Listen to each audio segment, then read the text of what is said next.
Welcome to the Theotherapist Podcast, where theologically trained, licensed therapists share health and healing conversations. Join our host, Dr. Catrice Glenn, for conversations about real-life issues from both theological and therapeutic perspectives. Each week, we speak to guiding questions with real-life application, humor, and engaging guests to share meaningful dialogues with our listeners. Let's begin. Welcome to the Theotherapist Podcast. This is our second episode. Today we have an awesome guest with us, and I want to thank her for being here with us for our second episode. We have Dr. FAYE WEEMS-SINGLETON, THD, LMFT, also an MDiv and an MS in there as well. We're so thankful to have her join us today. We've got a great topic. She has an awesome background. Good morning to you, or good evening to you. Good evening. It's a pleasure to be here. I'm excited about this topic and excited about just being here with you. I'm so glad you're here. Thank you for being a part of this. This is a great opportunity, I think, for others to get a chance to hear from some theologically trained therapists. That was the origin of the Theotherapist Podcast. And so here we get an opportunity to kind of speak to the intersection points between theology and therapy, and speak to some real life application situations, scenarios, and how we just see it from different perspectives and where we see the intersection points. So a little bit about your background. You are a licensed marriage family therapist and been practicing for over a decade, I see, right? Yes, I have. Yeah. Awesome. I'm going to give you an opportunity to talk about your practice in just a second. Also, you are an assistant professor of pastoral care and counseling, and you've been doing that either working in higher ed or working in seminaries for over 20 years of ed. In some of our background talk, we have crisscrossed in so many ways in our careers. I was a college counselor at Georgia Perimeter for about 6 years, in addition to, teaching in higher ed in a lot of different spaces. And I now teach seminary as well as I'm a licensed professional counselor. So, and we both have come through the THD program, which is our terminal degree. It's a terminal doctorate.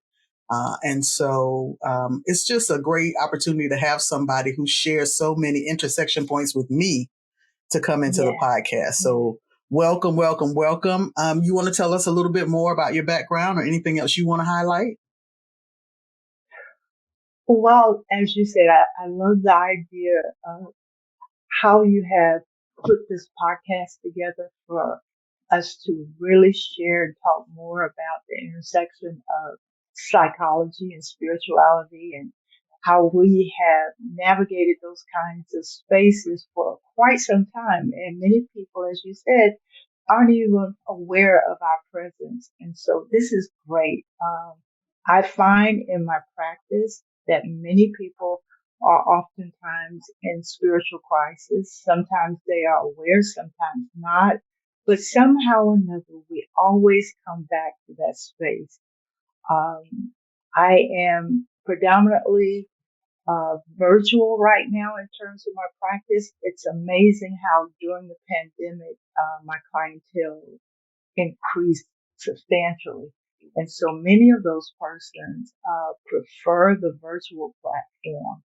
I do go into the office twice a month because there are clients who still state I need to be in person, and I give that option to my virtual clients also. My home base is with Research Institute for Counseling and Education, the acronym RICE. It is a facility, a community-based, actually Korean-based facility in Norcross. And as an African American in that space, I have found it to be a place of community where we have found so many commonalities in terms of where we intersect. And so we have been good referring partners as we have learned about each other and assisted each other in our specific communities. I want to highlight that it is amazing that I have a large clientele of African American males. That was my research when I was conducting my THD research. And that has been a continuing learning experience for me as I work with the African American family, but specifically the African American male. So that's just a little bit about uh, what I've done and what I'm doing right now. Awesome. I'm always intrigued to understand and to get more background on what draws someone to this intersection point, right? Not everyone chooses to find a way to marry their spirituality and psychology and practice, right? We're a handful of folks as far as I know. So, what sparked you to try to integrate those two into actual practice and kind of your way of operating in the world? I really can't say that I sought it out or I was intentional to find that intersection. It's almost as if it found me as I began my journey that started with illnesses.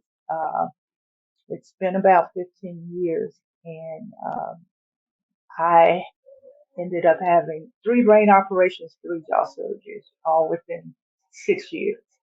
And it was during that time when I began to reassess my trajectory. What am I going to do? Because I just didn't feel that it was the end, even though the doctor said that there was nothing more that they could do. I felt that there was more to my life, and I began to look into not only my spiritual base, but what were the psychological factors that may be holding me back. So that's what I mean by it found me. And so that propelled me to come to seminary and begin the journey. And even as I came into the journey, my pastor in Florida, who endorsed me to come to seminary, stated that pastoral care, that area he felt was for me. And I said, no, no, no, I like it, but that's not what I want to do. And I kept pushing that I don't know what I want to do, but I really don't think it's that. I really think it has more to do with preaching. I was just really, he said, hey, I'm not sure, but there's something about what the journey you've been on, the questions that you continue to ask that cause me to believe that pastoral care is your area. So in the midst of my seminary work, taking my first pastoral care course, that's when I began to become more inquisitive about that intersection and began to do some introspection more about what was happening with me inside of me. So that's what I mean by it found me. I didn't find it. Mm-hmm. And for those who are listening, not necessarily familiar with all our terminology, pastoral care is not necessarily just work with pastors. It is a spiritually influenced and formed approach to caring for others, where we typically use psychological theory and let it inform the care and practice that we offer to others. So we both share in so many different touch points. But I'm also curious for you, how did this passion area of working with African American families and particularly African American men, which is so needed, how did that come up for you? Wow, this is a really interesting story, and it is what I use as the segue as I defended my dissertation, actually wrote it. Um, I had a call one morning at 2 a.m. And for those who are listening, in pastoral care, when we talk about something that has occurred with someone else or something someone else has said, we talk about whether or not we have permission to talk about. So my son gave me permission to talk about this. So I am not disclosing anything that he's not aware of. But he called me at 2 a.m. one morning, and he, of course, when I got the call, I was so alarmed because he's an African American male calling me this time in the morning. My heart is racing. I pick up the phone, and there he is saying, Mama, Mama. I'm like, what, baby? What's going on? He said, I'm here in the club, and this girl is standing right here next to me. I need you to tell her I'm a good boy. I need you to tell her I'm a good boy. And of course, not thinking. I said, put her on the phone, and I obliged and told her that. But when I got off the phone, I said to myself, hey, who was that? Why in the world, first of all, did your son need your validation that he would call you that time of the morning? And why did you acquiesce? And I began to think about that relationship between the African American male and his mother and how that impacts his relationship with other women. And that's how my research began regarding African American males in the family.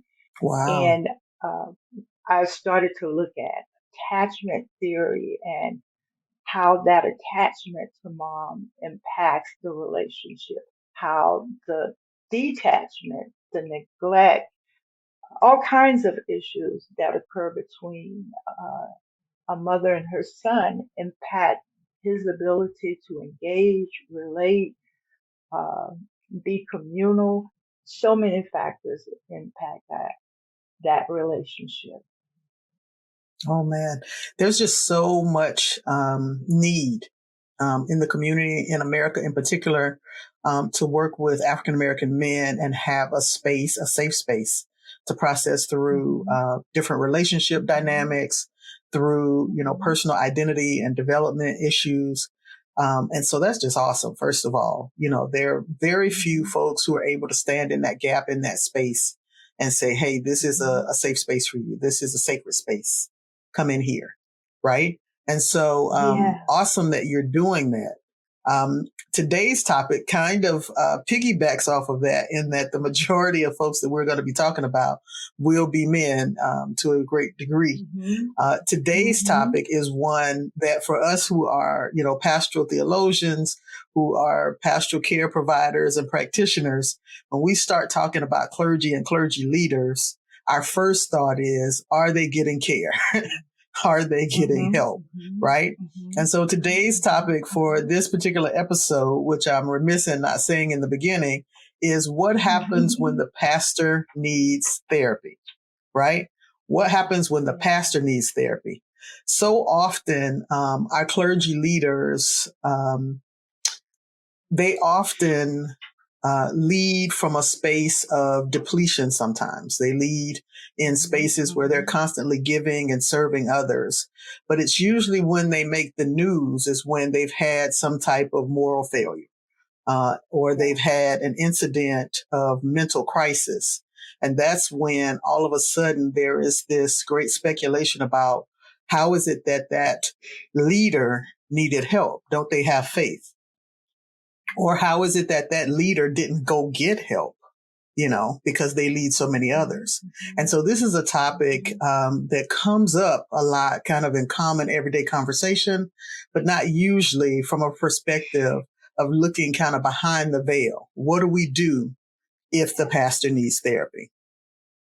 And so Yeah. I'm just curious, when I brought that topic to the surface from all the great work that you've been doing, what were your first thoughts with that?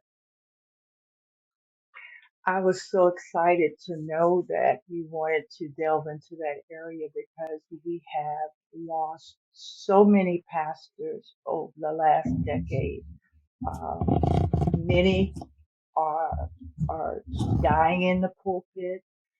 There is an increased number of clergy who are suffering from depression. We have seen and heard about the suicides of pastors, and for our community, the African American community, it has been amazing for to many of us when we hear of African American pastors committing suicide. But it's so important for us to address this issue because many of us as clergy do not recognize what is termed as self-violence to our bodies. We don't even recognize how we are continually harming ourselves because we have internalized this idea of almost non-personhood, invincibility, indispensability. We don't need help. We don't. need to ask for help because we can do it all, and we're supposed to sacrifice ourselves. We use the scriptural text to state that we're supposed to kill this body, we're supposed to destroy it, and then we're going to have this place of redemption and salvation. We operate in some really toxic spaces that provide that self-harm. And so I think this is a critical topic so that we can start to recognize that God has provided an ordinance of self-care, that we have been ordained to love this body the way we love our neighbor.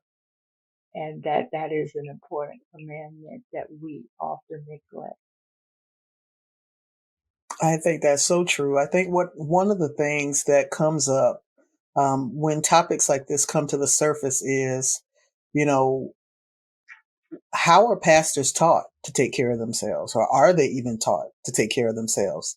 And that's something that really rings true for me, because I teach a class called Contextual Education in Seminary.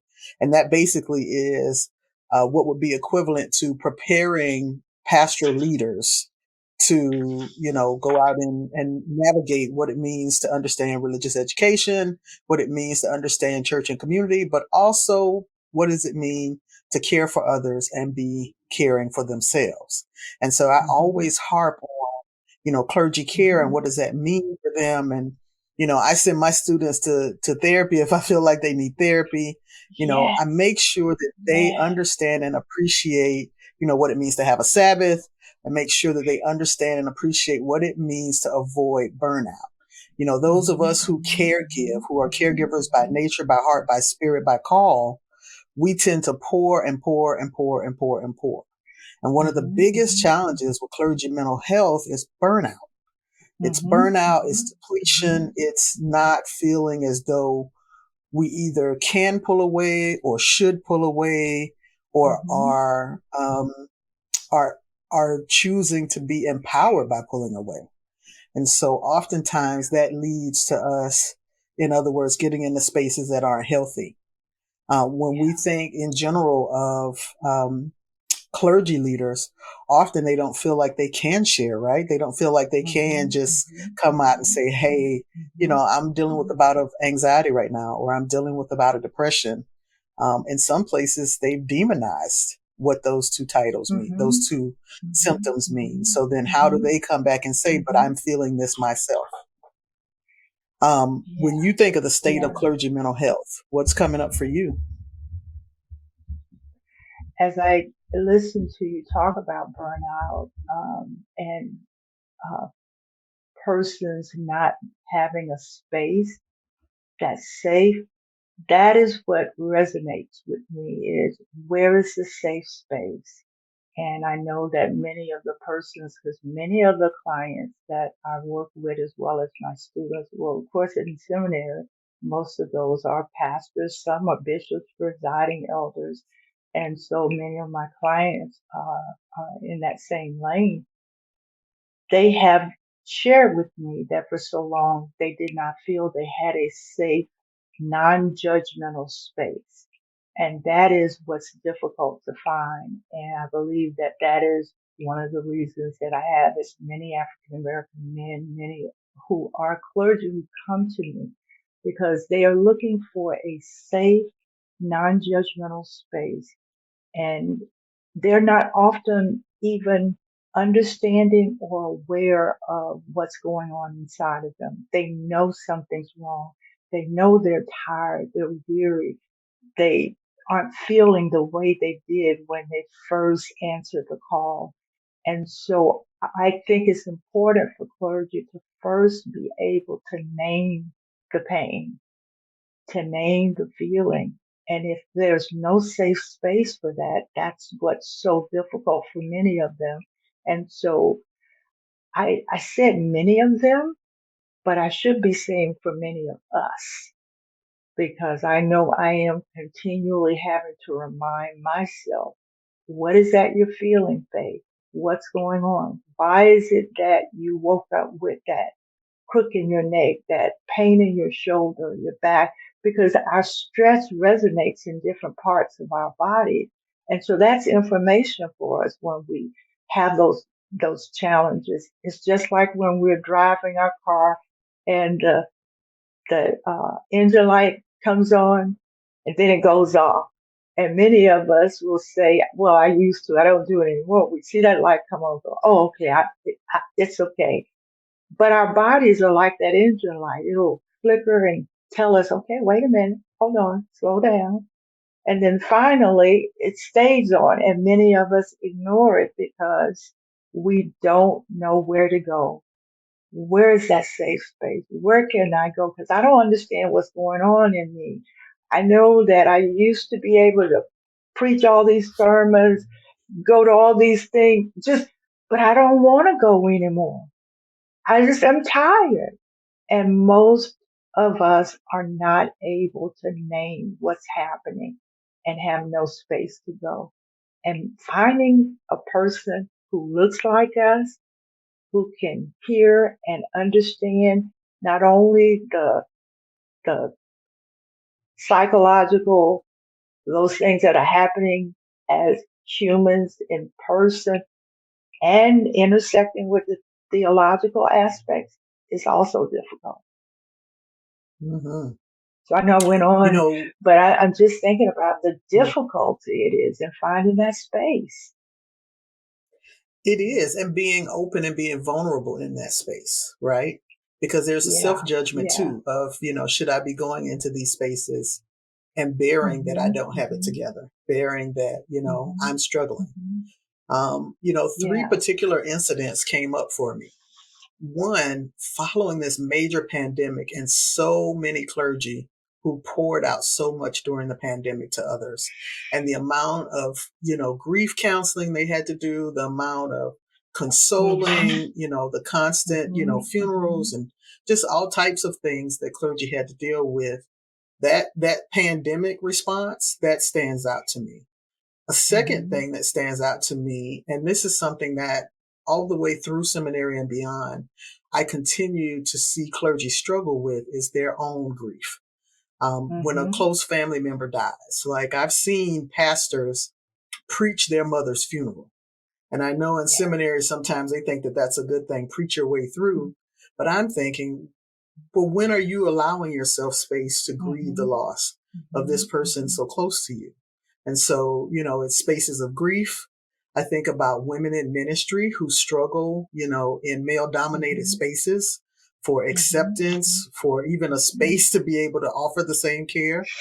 mhm, Just so many different things that come to the surface when I think of clergy care and clergy mental health and the things that are impacting clergy mental health.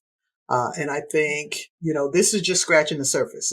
This could be a series, this Yes. particular topic. But today, my hope and my goal is that we can at least begin to kind of pull back a few layers of, Mhm, what are the challenges with offering and helping clergy get to mental health spaces, and then what mhm, are the spaces of connection that we can offer them, perhaps with their faith, right? Because mhm, so mhm, mhm, many see needing a therapist, unfortunately, as a weakness, as mhm, not mhm, lacking spiritual faith in some way.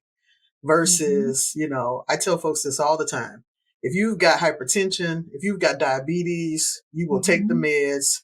You'll listen to what that physician told you, hopefully, and mhm, you won't mhm, question that it's helpful to your body, right? mhm, But when it's mhm. time for mental health help, then you're questioning whether you even need the help, much less is that help beneficial to you. And so Yeah. I'd like for us to begin to touch a little bit more on, how do we begin that touchy space conversation about when someone of faith needs some mental health help? One of the ways in which I've been able to connect with clergy who succumb to the stigma that they should not seek out professional therapeutic help, or that it means that they are weak or that they don't have faith, is I take them back to the scriptures. I always ask them how much do they believe what they're reading in terms of the Old Testament and the New Testament canon. Um, and if they do believe what they're reading, do they believe that this text, this Old Testament canon and the New Testament is a model for them? And when they agree and say yes, I said, well, let's start with the Old Testament. So, first book of the Bible, Genesis. God created the earth in 7 days, and on the seventh day, God rested. God, who needs no rest, modeled for us that after working and toiling, we need rest.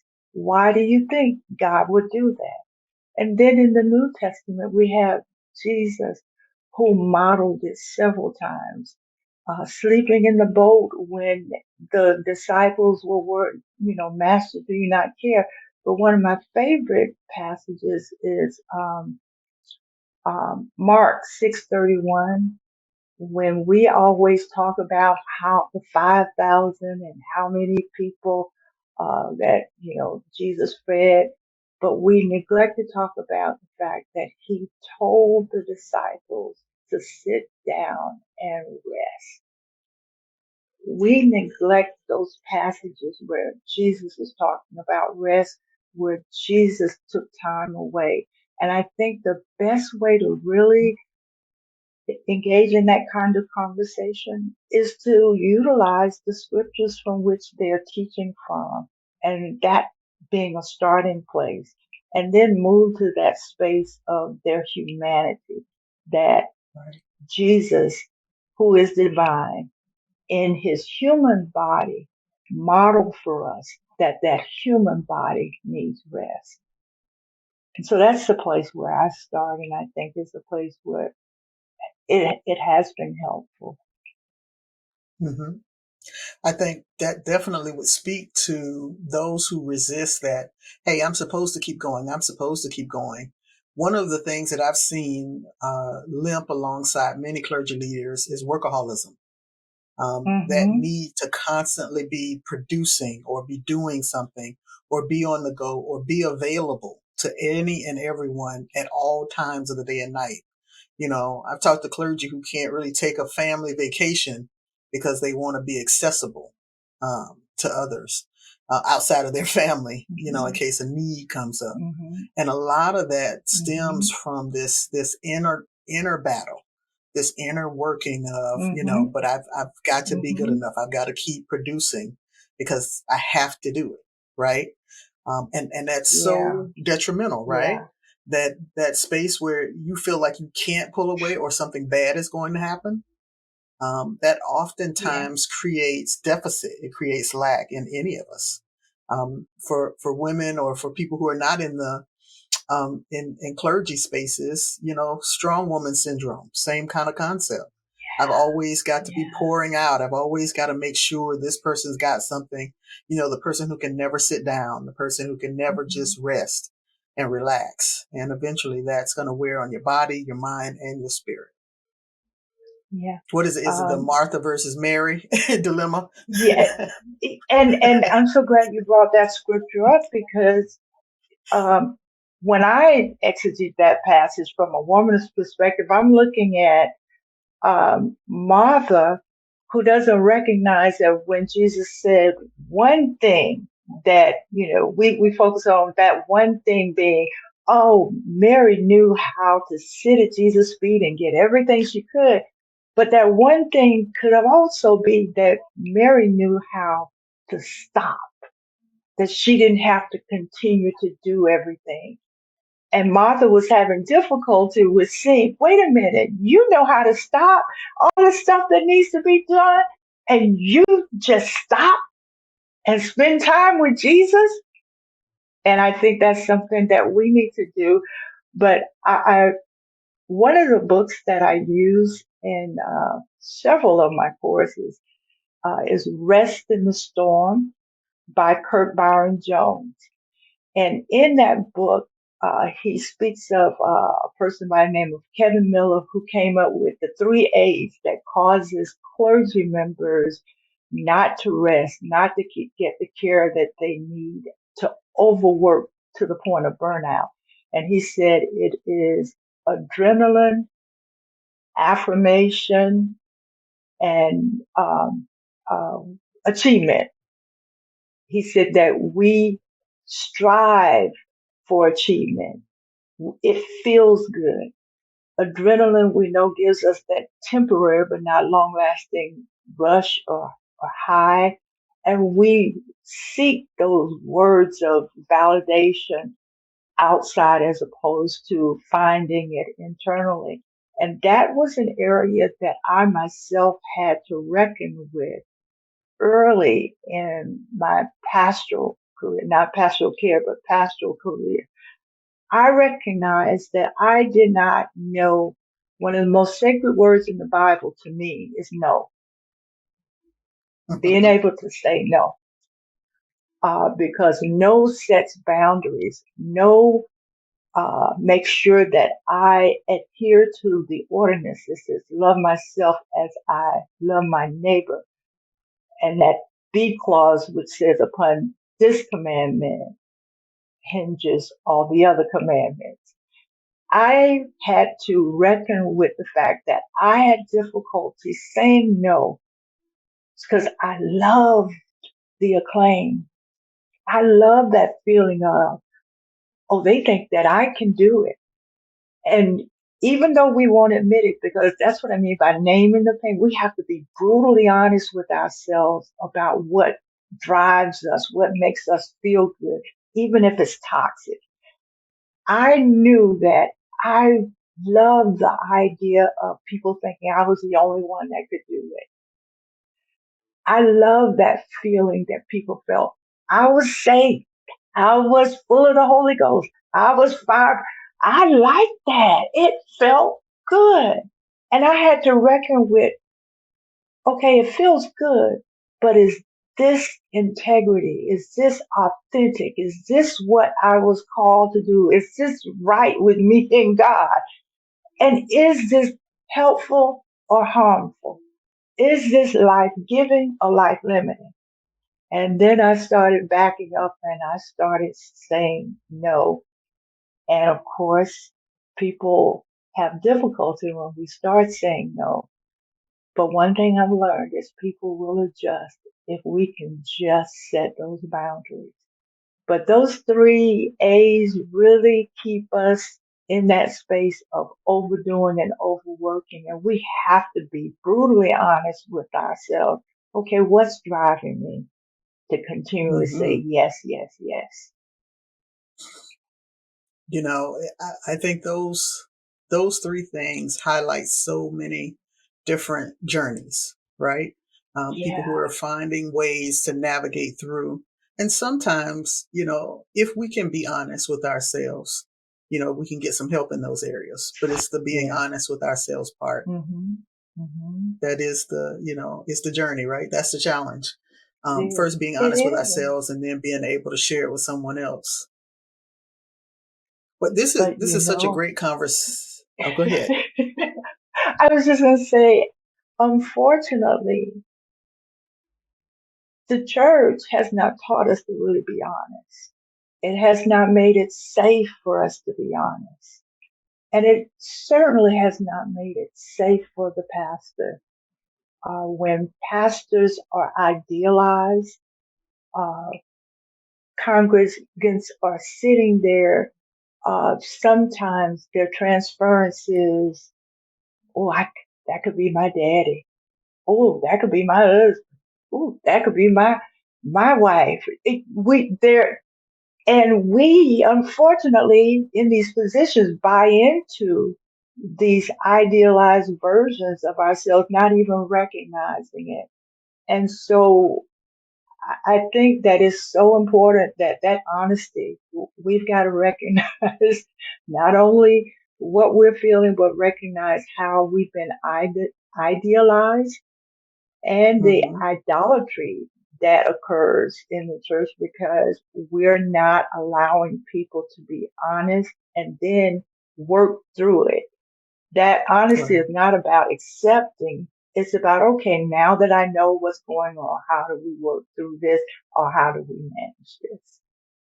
Mm-hmm. And I think in some ways, I am happy to see that more pastors are educating their congregations about mental health, right? I can see a new wave of at least being able to have the conversations. I'm hearing more pastors say Mm-hmm. words like anxiety or depression. I think the Mm-hmm. next step in that Mm-hmm. is for them to also educate their congregations on what does it mean when a pastor takes a sabbatical, right? How Yes, few pastors yes, take sabbaticals, take breaks yes, so that they can yes. replenish, right? What does it mean to educate your congregation on the fact that they should be praying for your mental health, that you could Mm-hmm. need that Mm-hmm. prayer as well, right? So there's so Mm-hmm. many things that I want us to continue to urge our congregants to do so that they see that just like Jesus, there's humanity here. And you Yes, need to pray yes, for the yes. humanity. You need to recognize that Mm-hmm. there's Mm-hmm. Mm-hmm. humanity in the midst of this call. There's a human Mm-hmm. here, and that human needs care. Yeah. And there have been several pastors to really set some great models.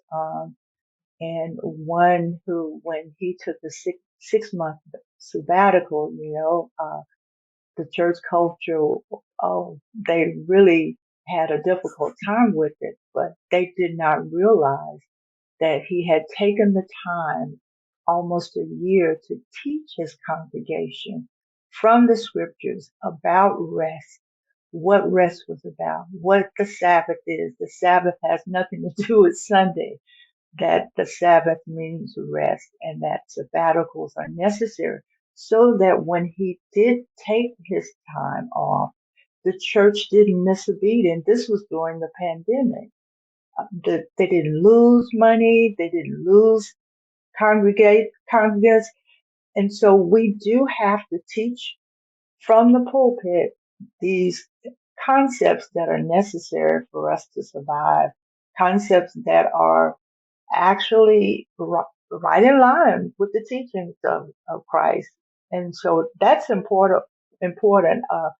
Just recently, I was listening to another pastor, and I don't want to call their names, but I was listening to another pastor who sat down on a Sunday, first Sunday, and instead of standing up, he sat down and he was teaching. He said, "I'm teaching today because I think I want to make sure you all understand rest."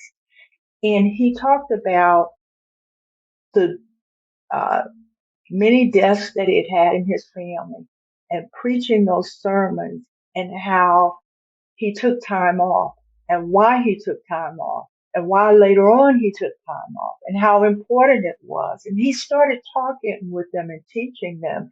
And you could see that they're beginning to understand, just as I've seen with other congregations where the pastor is able to model what rest looks like, where that pastor is able to set boundaries and say, on this day, this is my Sabbath, this is my time for me, or this is my time for me and my family.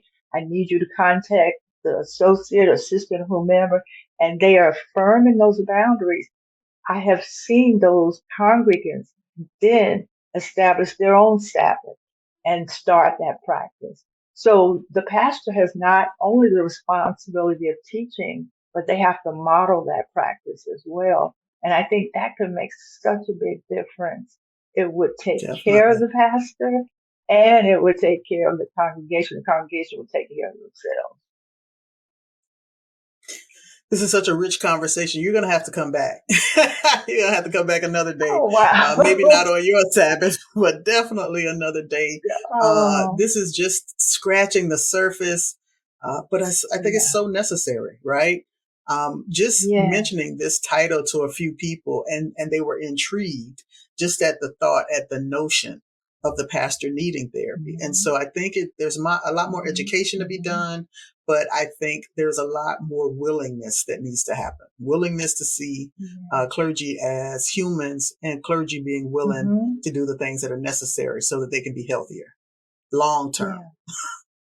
Yeah. And I believe that is the key. If we can start to see clergy as humans and not as this entity that is supposed to do it all, be it all, and more importantly, be Jesus. If we can see the human in this clergy, I think we can start to understand all the qualities that go alongside being a human. I think that is so important. And then dispel the myth about therapy. I think we've got to deconstruct that completely and help persons to understand that just as you don't wait until your car breaks down to take it to the manufacturer, you get a tune up, you get oil changes, you go in and you get if you want optimum out of that car, you Absolutely. start checking on it. You take it in for a check. And so we've got to learn that in order to get the optimum out of ourselves, our body, our minds, our spirit, we've got to get mental checkups. And that doesn't mean I'm crazy. It means I'm trying to make sure that I am operating at the best space I can if I'm going to be really a servant and of service to anyone else. That is so true. And that I absolutely 150% agree with everything that you just said. Oh, thank you so much, Dr. Weems-Singleton, for being with us today. Thank Please you. tell the people how they can find you so they can follow up, maybe for themselves, their families, their African-American men, or even their pastors. You can find me at Dr. FAYE at Facebook, Dr. FAYE 1 on Instagram. You can reach me at FAYE, FAYE .herring, HERRING .rice, RICE at gmail.com. And as I stated, my office is in Norcross. That's 3000 Langford Road Northwest, Building 300, Norcross 30071. And then you can also reach me by phone, 850-960-8301. Awesome. Well, once again, thank you so much for being here today. This has been just stupendous. I'm going to stay and talk to you for a few more minutes because we have even more intersection points that I didn't realize. Thank you, everyone, for tuning in today. Make sure you join us next week for another great episode, and have an excellent Sunday evening. Be well and take care. Bye-bye.